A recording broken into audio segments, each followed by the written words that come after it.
Bante, I've noticed that when I concentrate on something for an extended period, it brings about a sense of bliss and peace. These states stick around and help me deal with life's challenges. I wonder if continuing this concentration practice might lead me to a point where I become untroubled by external things forever. Is this the right path, and how long might it take?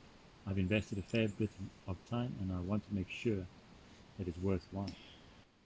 I would probably need a bit more details, but it doesn't sound like the right path. Because if concentration helps you deal with the life challenges, sounds more like a management practice to me. Instead, you should ask yourself, why are you challenged in the first place?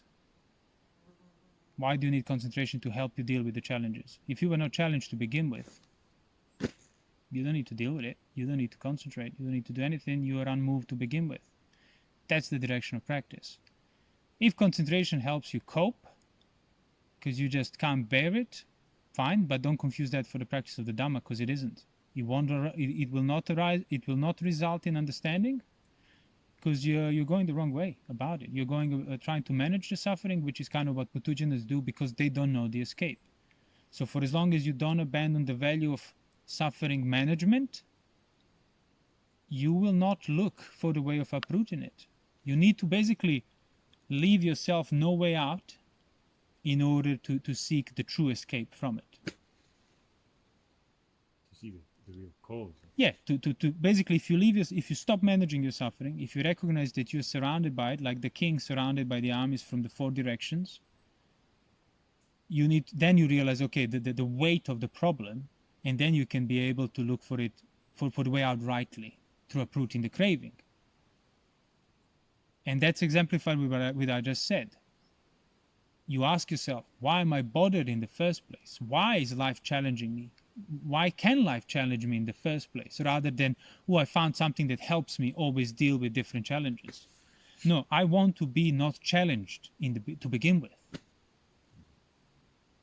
That's the liberation. So why am I challenged? Why am I challenged to begin with? Yeah. So the Dhamma does not provide instruction how to deal with the life challenges. The Dhamma uproots the life, so there are no challenges for you. So you're at ease. But I guess what I got from this question was like, if he keeps on concentrating and focusing and getting this for peace, it will build up, Yeah. and his whole waking moment will just culminate on its own. Yeah. Well, that's not how it works, which is exactly why I started describing this as two opposite directions. You cannot be managing your suffering and at the same time trying to uproot it.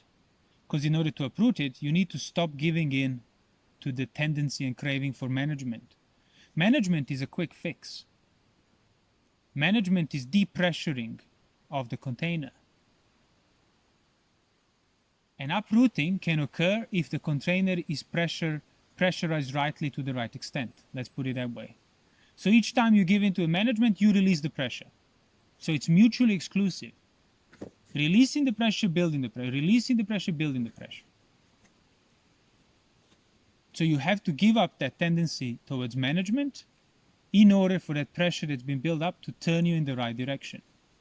See the cause for the liability to be bothered, which is unwholesome behavior by body, speech, and mind that's still perpetuated, lack of establishment in virtue, lack of sense restraint, lack of knowledge and transparency in regard to your intentions, lack of enduring the hindrances on the right level without acting out of them, without trying to get rid of, lack of development. Then concentration basically provides you this like a narrow focusing, thinning out, where you stop seeing the problem while it's still very much in front of your face.